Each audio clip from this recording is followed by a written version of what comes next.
Hi, hello to everyone. Welcome to my channel, Voice of Trendsetter.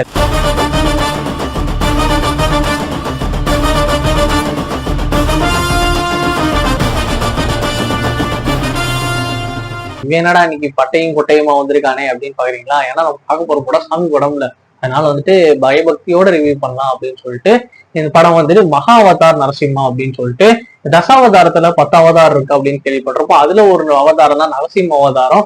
ஒரு 10 அவதாரத்துக்குன்னு ஒரு கதை இருக்கும்.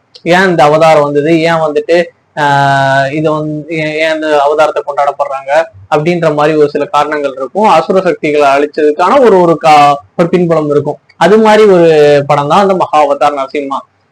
இந்த படம் தலைவன் தலைவி மாரிசன் கூட ரிலீஸ் ஆச்சு. ஸோ அந்த டைம்ல யாரும் பெருசா அந்த படத்தை பேசப்படல, தமிழ்ல சொல்றேன். பட் ஆனால் லேட்டர் ஆன் 1 வீக் அப்புறம் எல்லா இடத்துலயுமே இந்த படத்தை பத்தி டாக் வந்துகிட்டே இருந்தது. குறிப்பா தெலுங்கு, ஹிந்தி, அதுல பயங்கரமான டாக்ஸ். இப்போ புக் மை ஷோ நீங்க இப்ப எடுத்து பாத்தீங்கன்னா கூட தெரியும், 1 ஹவர்லயே புக்கிங் 30,000 35,000 போகுது. சரி, அப்படி என்னதான் இருக்கு அப்படின்னு சொல்லிட்டு பாக்கலாம்னு சொல்லிட்டு போனா, அது இல்லாம நம்ம ஃப்ரெண்ட்ஸ் எல்லாம் நல்ல ரிவ்யூஸ், நல்ல ஒரு சஜஷன் கொடுத்தாங்க. அனிமேஷன்லாம் ரொம்ப நல்லா இருக்கு அப்படின்னு சொல்லிட்டு அந்த படத்துக்கான ஒரு கியூரியாசிட்டி கிரியேட் பண்ணி, சரி ஓகே இந்த படத்தை பாத்திரலாம் அப்படின்னு சொல்லிட்டு இந்த படத்தை பார்த்தேன். இந்த படத்தோட அவுட்லைன் ஸ்டோரி என்ன அப்படின்னு பார்த்தா, 10 அவதாரத்துல ஒரு அவதாரம் நரசிம்ம அவதாரம். இந்த அவதாரம் எதுக்கு இந்த உலகத்துக்கு வருது அப்படிங்கிறது தான் அது கதை. நம்ம சின்ன வயசுல பக்த பிரகலாதன் சொல்லிட்டு ஒரு கதை படிச்சிருப்போம். எனக்கெல்லாம் எங்க அப்பா தூங்கும்போது பெட்டில் சொல்ற கதை. பக்த பிரகலாதன் விஷ்ணுவே எல்லாமே அப்படின்னு சொல்லிட்டு வழிபடுற ஒரு ஆளு. அவங்க அப்பா அப்படியே ஆப்போசிட்டான ஒருத்தர். அவர் பேரு ஹிரண்யகசிபுன்னு பேரு. ஹிரண்யகசிபு யாருன்னா அந்த அரக்கர்களின் அரசன்ற மாதிரி சொல்லுவாங்க. அவருக்கு விஷ்ணுவை கண்டாலே பிடிக்காது. அவங்க பையன் விஷ்ணு விஷ்ணு விஷ்ணு விஷ்ணு விஷ்ணுன்னு சொல்லிட்டு விஷ்ணு மேல ஒரு பெரிய அன்பு கொண்டு இருப்பான். சோ இவங்களுக்குள்ள நடக்க ஒரு கான்ஃபிளிக்ட் தான் இந்த கதை. கடைசியில இந்த நரசிம்ம அவதாரமா எப்படி ஹிரண்யகசிபு பழி வாங்குறாரு அப்படிங்கறத இந்த படத்தோட கதை. இந்த கதை சின்ன வயசுல எனக்கு எங்க வீட்டுல சொன்னாங்க, உங்க வீட்டுல சொன்னாங்களான்னு தெரியல. இந்த கதையை நான் கேட்கும் போதே ரொம்ப இன்ட்ரெஸ்டிங்கா இருக்கும். சரி இந்த படத்தை பார்க்கலாமே அப்படின்றதுனால தான் பார்த்தேன். இந்த படத்தோட அனிமேஷன் தான் ஃபர்ஸ்ட் சொல்லணும். சூப்பரா இருக்கு, ஃபேண்டாஸ்டிக்கான ஒரு அனிமேஷன் ஒர்க். நான் 3D பார்த்தேன், பட்டாசா இருந்துச்சு அனிமேஷன். அண்ட் நெக்ஸ்ட் திங் இந்த படத்தோட டப்பிங் குவாலிட்டி எக்ஸ்ட்ராடினரியா இருந்துச்சு. தமிழ் டப்பிங் சூப்பரா இருக்கு.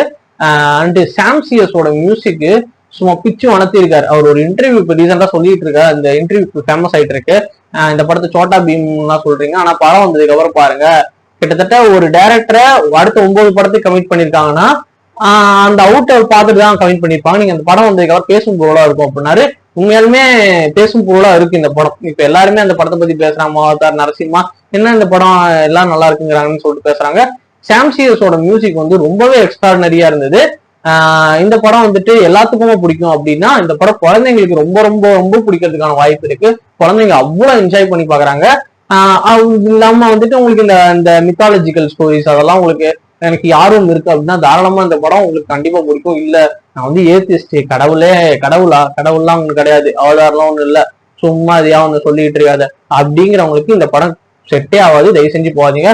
போயிட்டு அது என்னென்னமோ சொல்றாங்க, ஹிரண்யகசிபுங்கிறாங்க, விஷ்ணுங்கிறாங்க, பெருமாள்ங்கிறாங்க, சிவன்கிறாங்க அப்படின்னு தயவு செஞ்சு அங்க போய் புலம்புறதுக்கு இங்கே டிஸ்கிளைமர், இந்த ஏத்திஸ்டுக்கும் இந்த படத்துக்கும் 1% கூட சம்பந்தமே கிடையாது. ஸோ குழந்தைங்கள்லாம் இருந்தா என்ஜாய் பண்ணி பாருங்க. மித்தாலஜி ஸ்டோரிஸ் பிடிக்கும் அப்படின்னா இந்த படத்தை பாருங்க. இந்த படத்துல டிராபேக்ஸ் அப்படின்னா டுவர்ட்ஸ் செகண்ட் ஹாஃப் கொஞ்சம் எனக்கு ரிப்பீட்டேட்டிவா இருந்தது. எனக்கு அந்த மேபி அந்த கதையை நான் படிச்சதுனால, ஐ மீன் எங்க அப்பா எனக்கு சொன்னதுனாலே என்னன்னு தெரியல, இந்த கதை ஒரு கட்டத்துக்கு மேல செகண்ட் ஹாஃப்ல ரிப்பீட்டேட்டிவா போக ஆரம்பிச்சிச்சு. இது ஒண்ணுதான் பெருசா மைனஸ்ன்னு சொல்லுவேன். வேற இந்த படத்துல மைனஸ் அப்படின்றதெல்லாம் பெருசா இல்ல.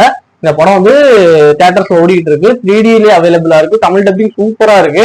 பாக்கணுங்கிறவங்க தாராளமா பாருங்க. முக்கியமா குறிப்பா குழந்தைகளுக்கு இந்த படம் ரொம்ப ரொம்ப ரொம்ப ரொம்ப பிடிக்கிறதுக்கு வாய்ப்பு இருக்கு. go and watch with your family. மறக்காம லைக் பண்ணுங்க, ஷேர் பண்ணுங்க, சப்ஸ்கிரைப் பண்ணுங்க. தேங்க்யூ.